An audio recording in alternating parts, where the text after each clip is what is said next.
So, we continue with our discussion of Hemingway's The Sun Also Rises. So, these are the characters we will be talking about. So, our hero Jake Barnes, we will also be introduced to the heroine Lady Ashley Brett. And one interesting thing about Lady Ashley Brett is she is considered one of the most glamorous literary heroines. Okay, why do you think so? You seem to agree with me. Her clothes are described at quite a length in the book, yeah. And she is supposed to be, everyone comments on her looks, her beauty, her style, okay. Something that is quite not so regular in a Hemingway heroine. Okay. All men fall for her invariably, yes. You also have Robert Cohn, and you remember, I will just take you back to that point when the first chapter, you know, the opening lines of the novel. Robert Cohn was once middleweight boxing champion of Princeton. Do you do not think that I am very much impressed by that as a boxing title, but it meant a lot to Cohn. Now, why are we beginning this novel with this character?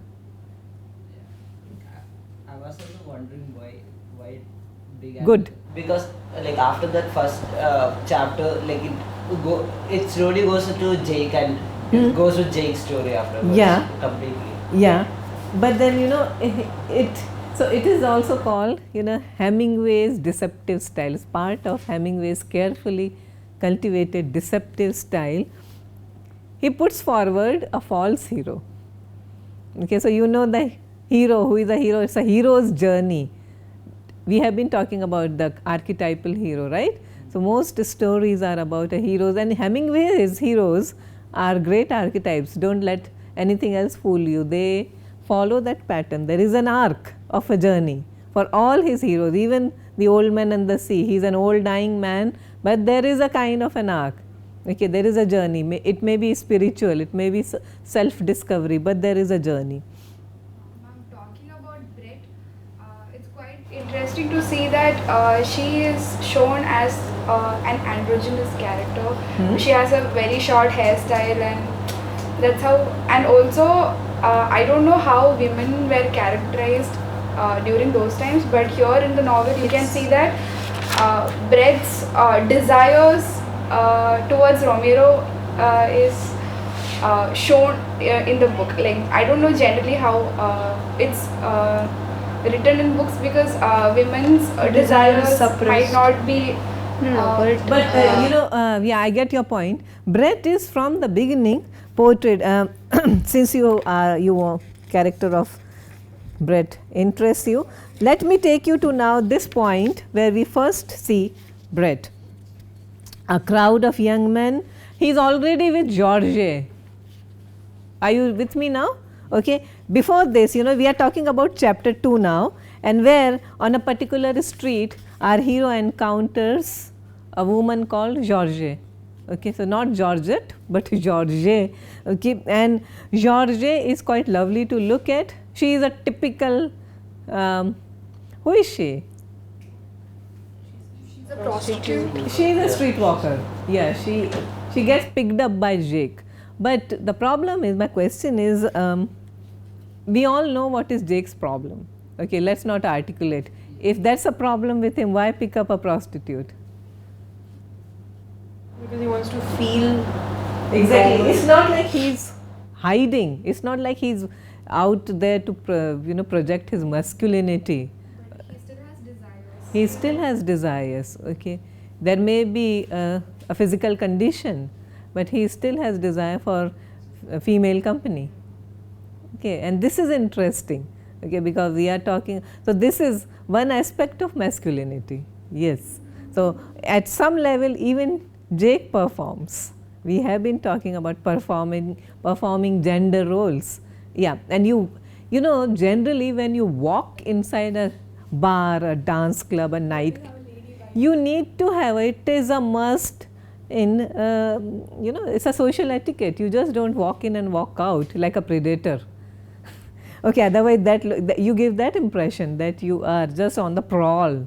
Okay, but if you have a lady by your side, then it's very clear that you know, you are out on a date, you are a normal regular guy.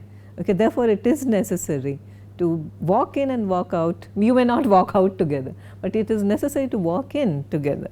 So therefore he picks up George. She is a nice company. They perform, don't you think so? They act as if they're engaged. Engaged, yes, they act as if they are engaged. And also at the same time, you know, he doesn't even care about her name.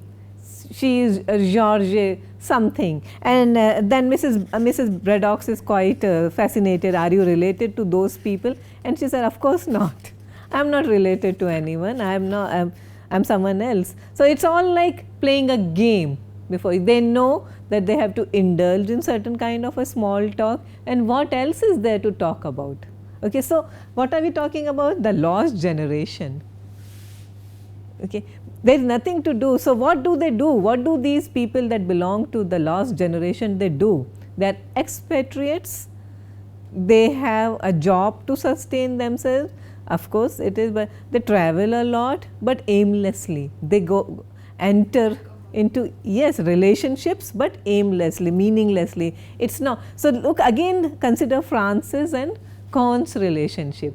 What does she say? There is a lengthy, you know, she breaks into a tirade against him. Who has, we'll come to that. Now, you were talking about Brett's character. So, first time we meet her. A crowd of young men, some in jerseys, some in their shirt sleeves got out. I could see their hands and newly washed wavy hair in the light from the door. As they went in under the light, I saw white hands, wavy hair, white faces, grimacing, gesturing, talking. With them was Brett.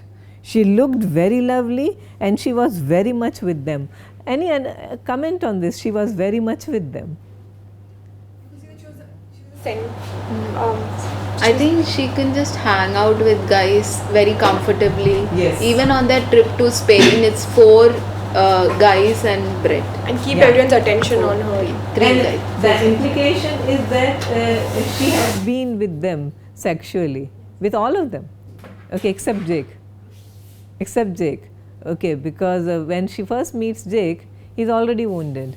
Okay, so except Jake, she has been with everyone. And how does he react whenever he sees her with some other man? He's very frustrated. He's very, so the frustration, you know, we have been talking about masculinity, okay, and that's part of his, he is a very, very masculine man, okay, he has been in the war. He is taking his injury and his wounds like a man, right? Okay, so there is a book by a theorist called Taking It Like a Man. Okay, taking it like a man.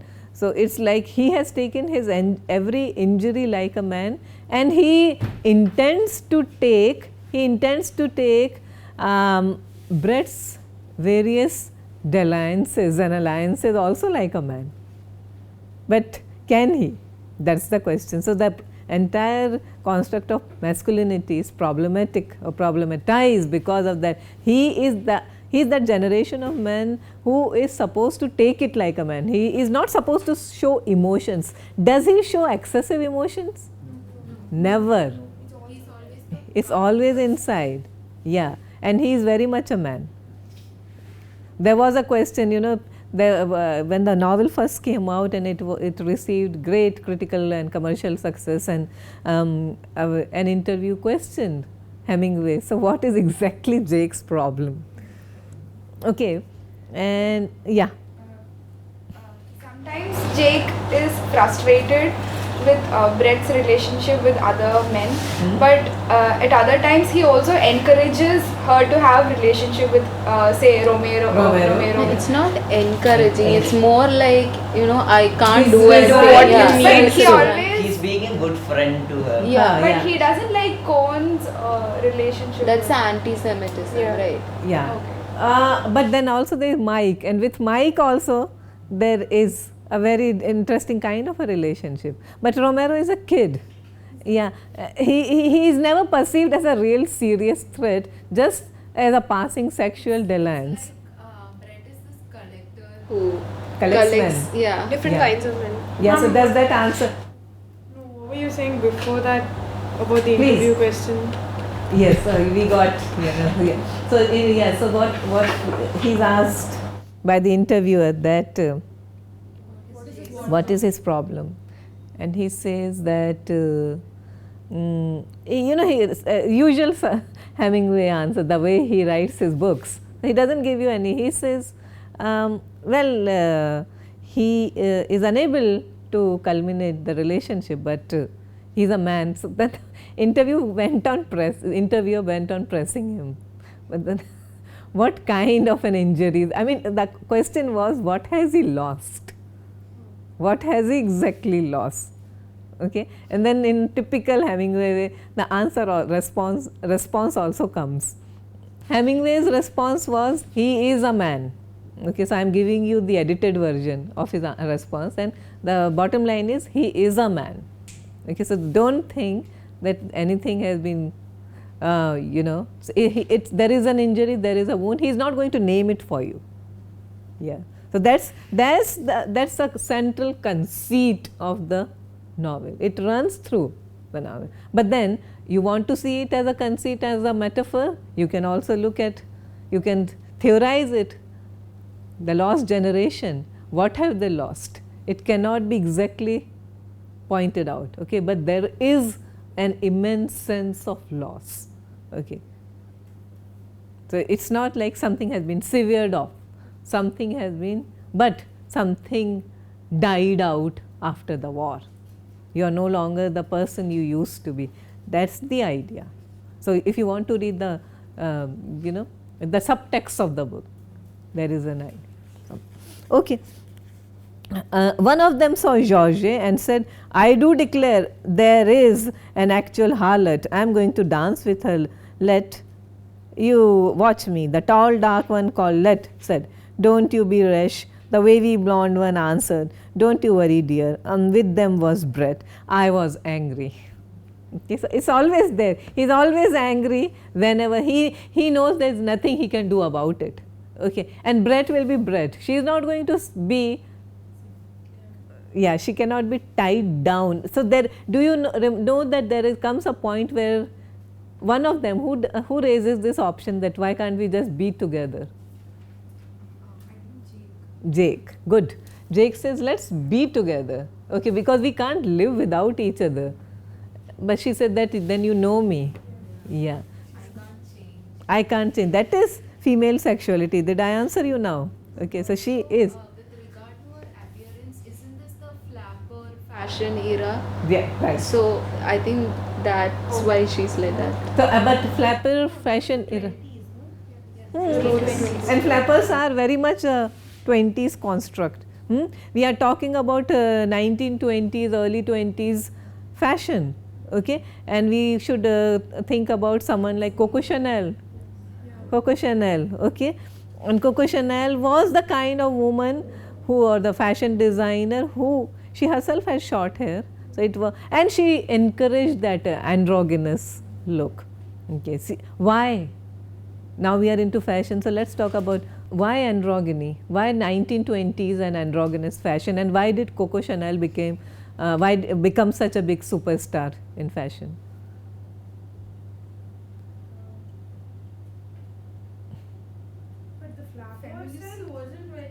Androgynous, right? I mean, they wore skirts and She wears skirts. It wasn't the corset, those huge Exactly. skirts. Yeah. it's It was sort of not toned really- down. Yeah.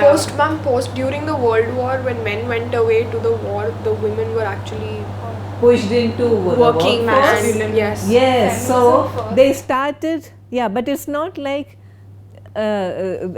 sexual roles also started shifting. Therefore, you find, They weren't coy. They were actually what does she do for a living? Brett. Oh, nothing. No one ever thought of it, no? Yeah. She just lady.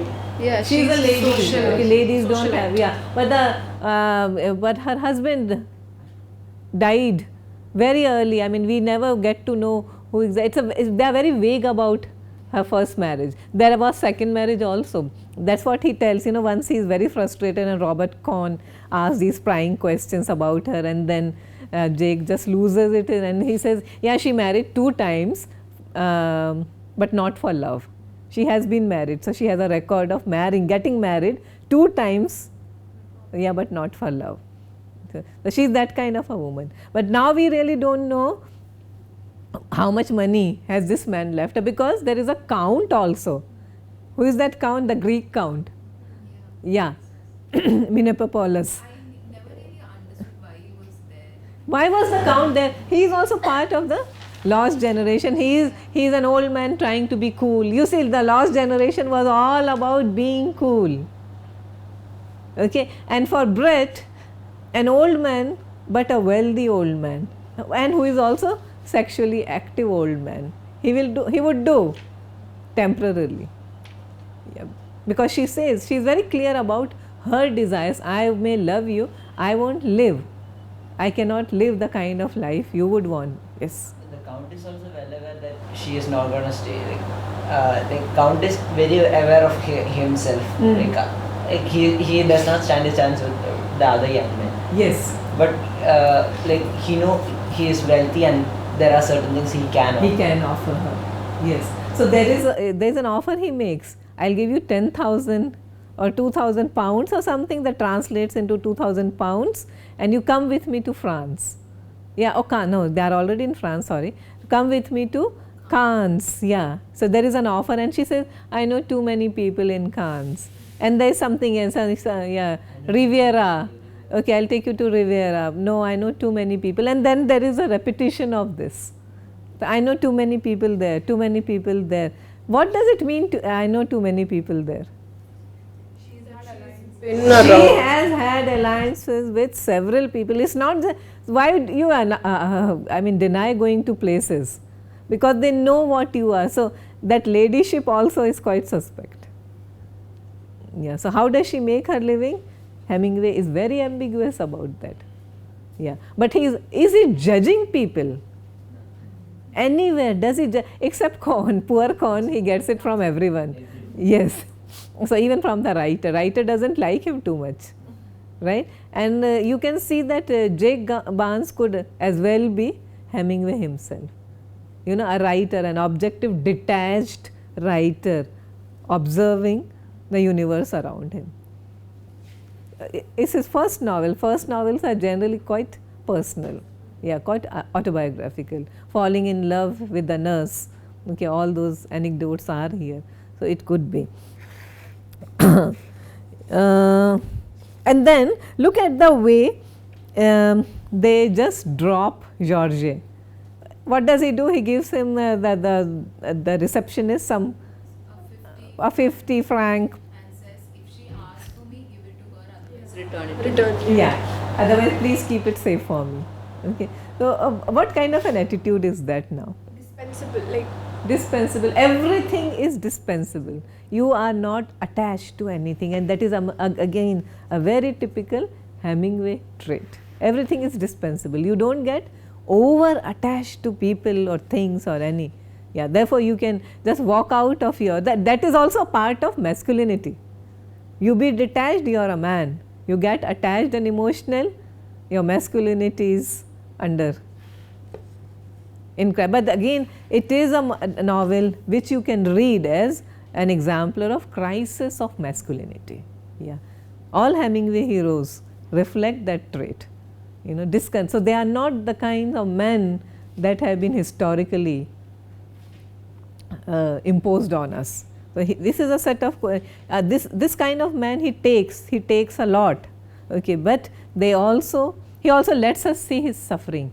Traditionally, in literature, in cinema, we are not supposed to see a hero suffering.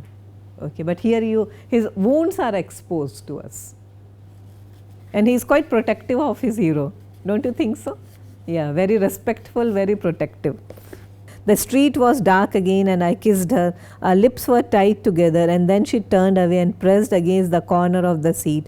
As far away as she could get. Her head was down. Don't touch me. Please don't touch me. What's the matter? I can't stand it. Oh, Brett, you mustn't. You must know I can't stand it. That's all. Oh, darling, please do understand. Don't you love me? Love you? I simply turn all to jelly when you touch me. Isn't there anything we can do about it?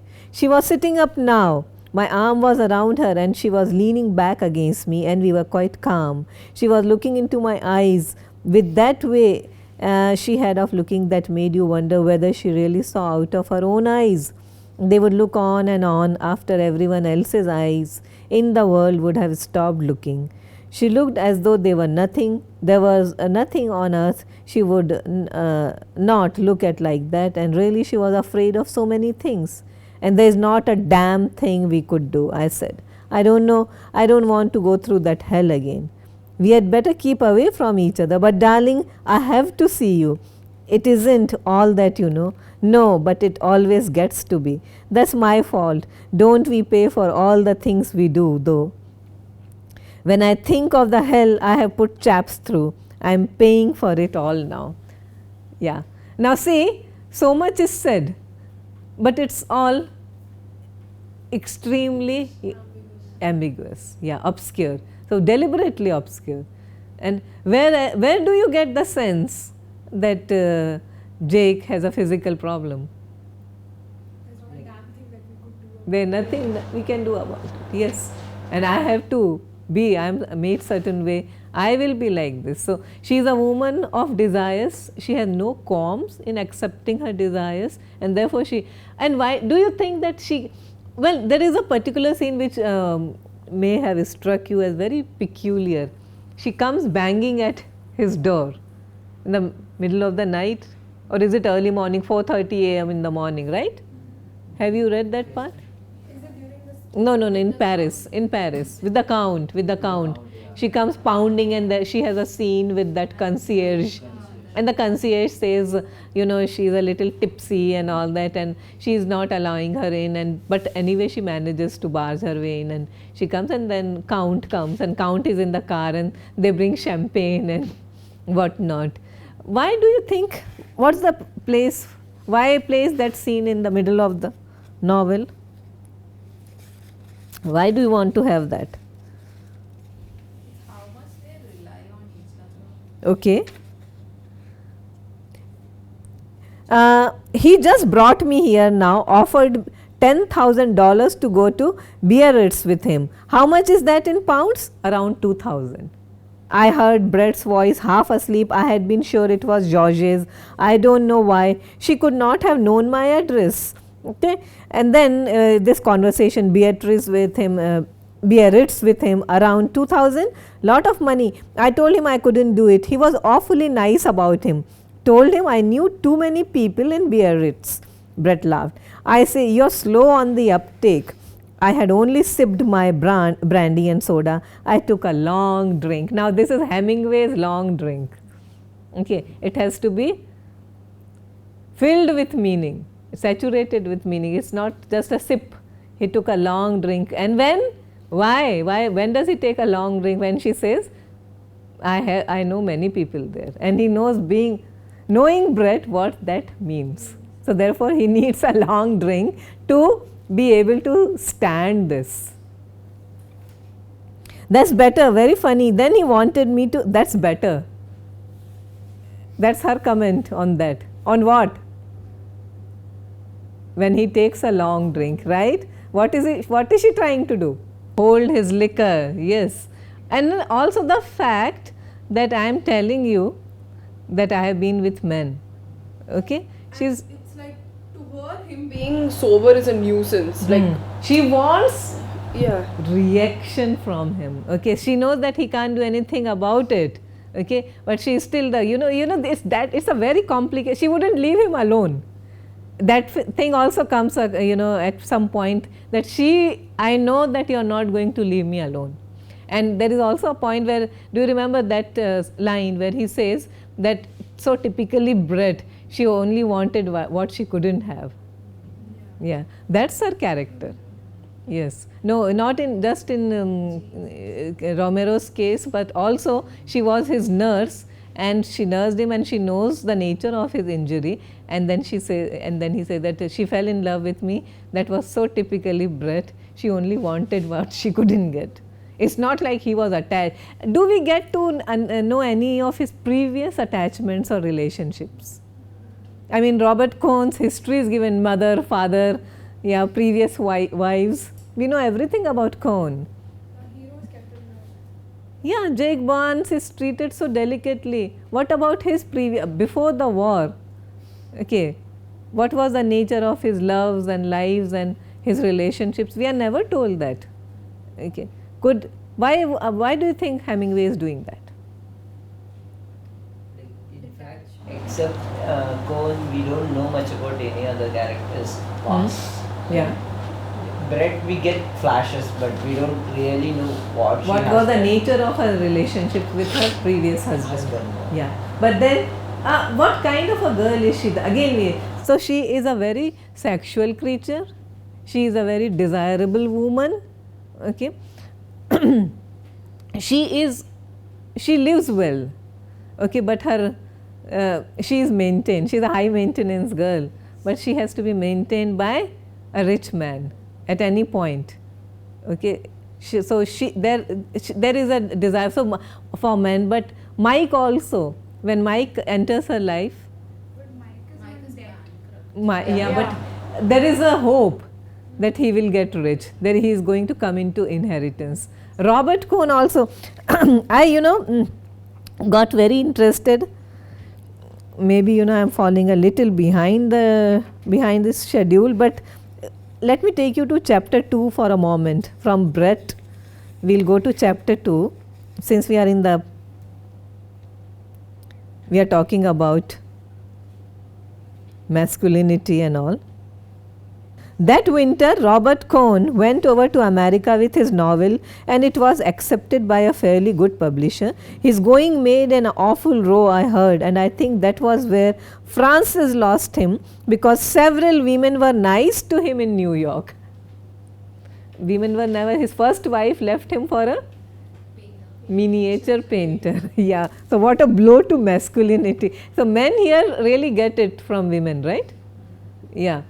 So there is that ex-wife of Cohn's. Now there is Frances. Frances was being just nice. She is a divorcee. She has children of her own.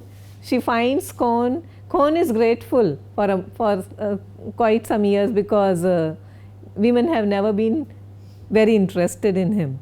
But then in America, his novel gets accepted and it's published, and suddenly reversal of fortunes, anagnorisis. He was more enthusiastic about America than ever, and he was not so simple and he was not so nice. You remember when we first met him, he is a nice shy man. Remember those descriptions? He was a nice man, he was a shy man. He is no longer nice, he was no longer. With success, men change. With success, women also change. The publishers had praised his novel pretty highly, and it rather went to his head. So it happens to all petty people. Then several women had put themselves out to be nice to him. Remember, Frances had taken him in hand. That's the way he used it. Frances had taken him in hand. Now women are nice to him for the first time. And his horizons had all shifted. For 4 years, his horizon had been absolutely limited to his wife. For 3 years, he had never seen beyond Frances. I am sure he had never been in love in his life. He was never. So when he married first, he wasn't in love. When he is with Frances, he is not in love. He had married on the rebound from the rotten time he had in college. Why did he have a rotten? He was he became a boxer because of that anti-Semitism, Jewish feelings there. So in order to show that, look, I am a man, I am a boxer, and I am here. So it was things happen on a rebound. So I didn't have such a nice time at college. What do I do now? I'll get married.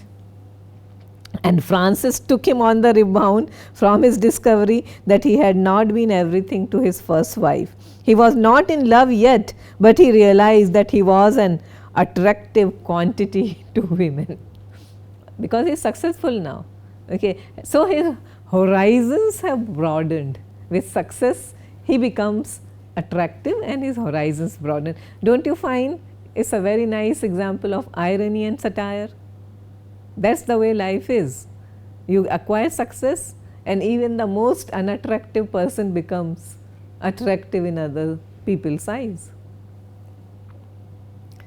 And that the fact of a woman caring for him and wanting to live with him was not simply a divine miracle. So, in Francis's case, it was a miracle that a woman really wants to be with him. Yeah. So, again, what aspect of masculinity are we looking at? That men have this constant desire to be desired. Okay. Men and women both, but more in men. Okay. So, they have to be seen with a woman. So, see, all these things won't come if it were a traditional novelist, Victorian novelist, perhaps there would have been paragraphs about these things. Okay. He is not going to tell you so much. It's after all, what is Hemingway's style? Iceberg theory. Yeah, he will show you very little, but it's so deep, it runs deep. This changed him so that he was not so pleasant to have around. Also playing for higher stakes than he could afford in some rather steep bridge games with his New York connections. He had held cards and won several $100s. It made him rather vain of his bridge game, and he talked several times of how a man could always make a living at bridge if he were ever forced to. So, again, this is also masculine quality. You are a boxer, you are an intellectual, you are a tennis player, you can also gamble. Okay, so you are a gambler. You know, all these things, masculine character. So, you surround yourself, you sort of impose these outward traits in order to look more glamorous, more attractive to women. Okay. Again, a part of, you know, a commentary on the lost generation. This is what, see, these are meaningless activities. You call yourself a writer, an intellectual, then what are you doing? Excelling at a game of bridge. Do you need to, you are already into sports, you play tennis, but why do you, because see, these things make you appear more charismatic. Yeah, personality. So, cult of personality, which is so much of a part of the American dream. So, cultivate a personality. So, it is not Jake, but it is Robert Cohn who is embodying the falsehood, the falsity of the American dream. So, it is a commentary on the American dream, definitely, but it's in J. Gatsby's persona, it's Gatsby himself. Yeah, here, therefore, the false Ashwin was talking about why begin the novel with Cohn. He is our false hero, he is our fake American dream. Any comments? We go to chapter 4 because we have work to do. So, I told him I knew too many people in Cannes. Monte Carlo, told him I knew too many people in Monte Carlo. Told him I knew too many people everywhere. Quite true too. So, I asked him to bring me here because you are someone I don't know really. So, I know lots of men everywhere, but then yeah. So, why do this? To make him jealous. See, you are not giving me what I want, but I will, and I know that it's not your fault, but I won't let you forget me. Don't you think that you are going to take it like a man? I am going to torment you throughout. And she really rubs it in. Coming to this, Brett is jealous when she sees Georgette, right? Absolutely. Brett is jealous? Yes, she is. So, she says you are doing very well for yourself. Yeah. So, it is not out of some sense of friendship. She is jealous that how, oh, so you are trying to get over me.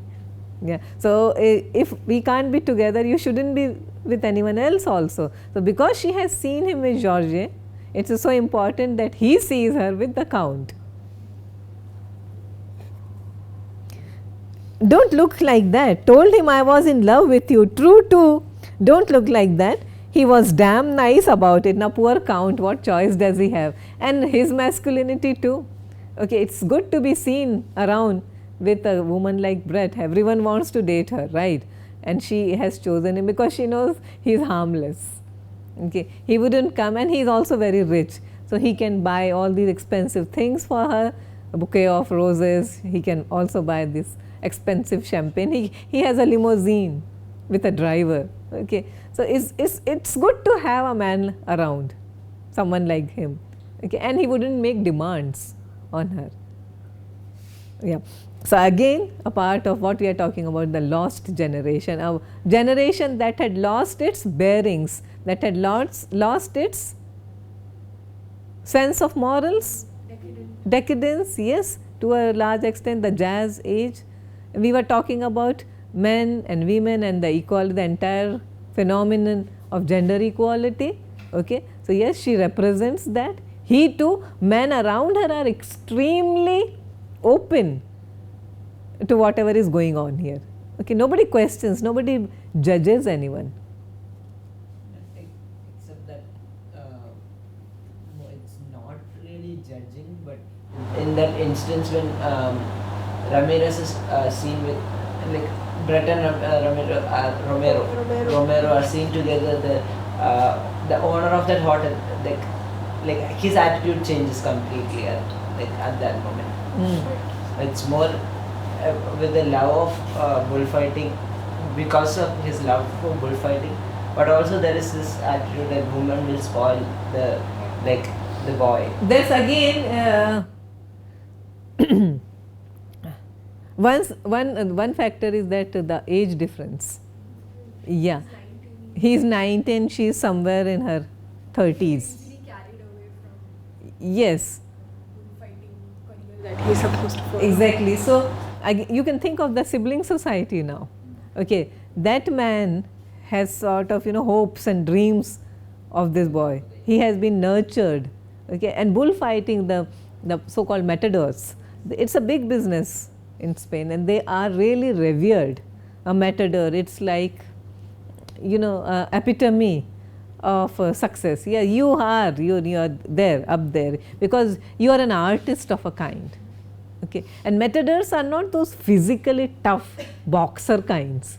You are not going to find the Jake LaMotta's kind there among them. They have to be more delicately built so that they can do all their dance. Yeah. So it's more like a performance there, although it could be a death dance of death kind of, but it is a performance. It is a performance, and the kinds of clothes they wear, and only a certain kind of a man can carry it off. Okay, so you have to have certain kind of discipline. Same idea is also repeated, since you brought that up. So I thought in Raging Bull, there is a scene when before a particular big fight, Jake LaMotta is going to go for this big fight. There is a rival out there, and his brother, who is also his coach, he tells him that you should abstain from sex. Okay, and his girlfriend visits him, and he has his desires and what to do now.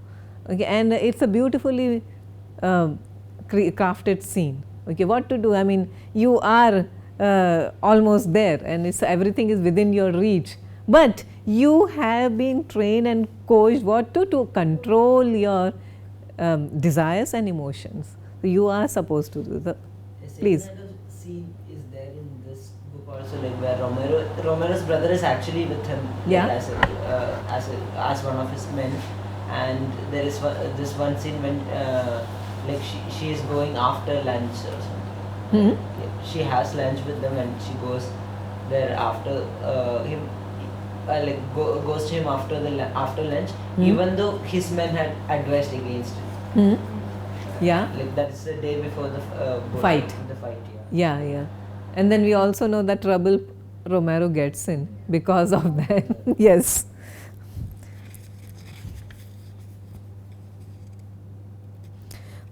I'll take you to now chapter 6.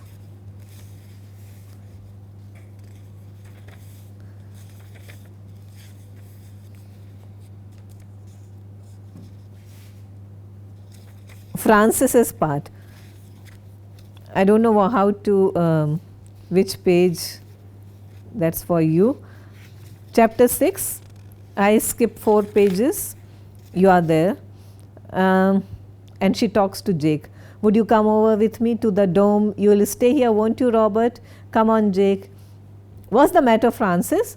Oh, nothing except that he wants to leave me. Get it?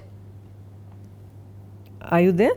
How do you mean? Oh, he told me, he told everyone that we were going to be married, and I told my mother and everyone, and now he doesn't want to do it. What's the matter?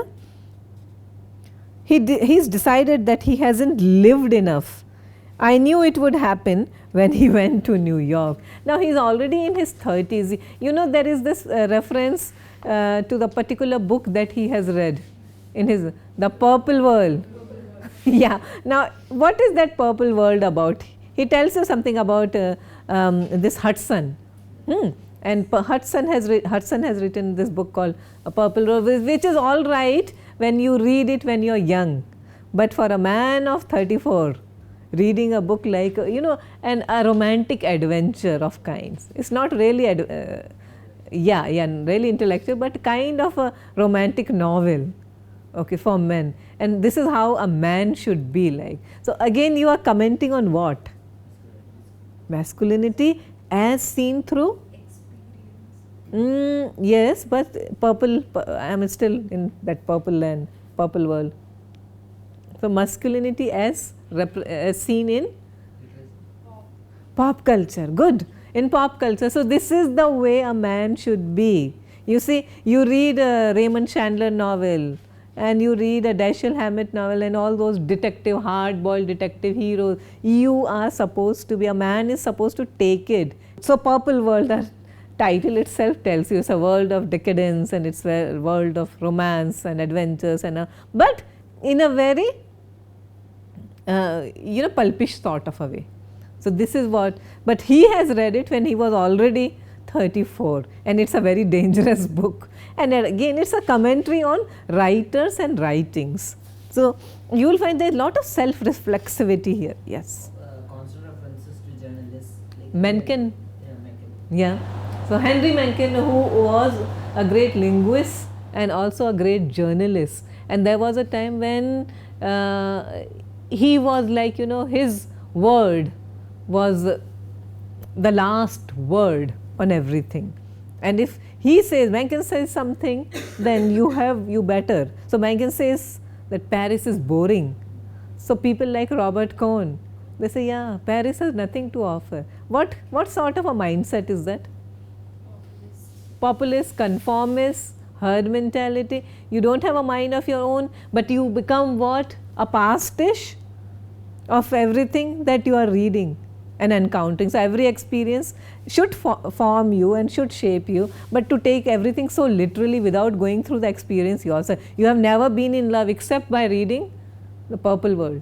Okay, so that's your definition, notion. So therefore, this kind of man, how can you expect him to be loyal to any woman? Okay, whose notions were so warped. One way of saying that you are what you read. Please. Cohn, after coming from America, he says that he has to go to South America in order to have repeatedly. Yeah, I'll give you money. She's paid money to come with me. I will go to, by the count, 2,000 francs, and how their lives mirror each other. Yeah, he's offered money by Robert Cohn that I'll pay all expenses, come with me to South America. Yes. And Jake's reply is that you need not travel in order to find yourself. You can be in Paris and discover yourself. Discover self. So he is a truly authentic man. Robert Cohn embodies, the name itself says, Cohn. Okay, perhaps he is trying to con.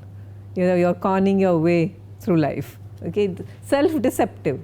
Yeah, he is not true to himself. He doesn't know who he is. Therefore, he doesn't know other people at all. Okay, so this Francis thing, and we are going to end for today.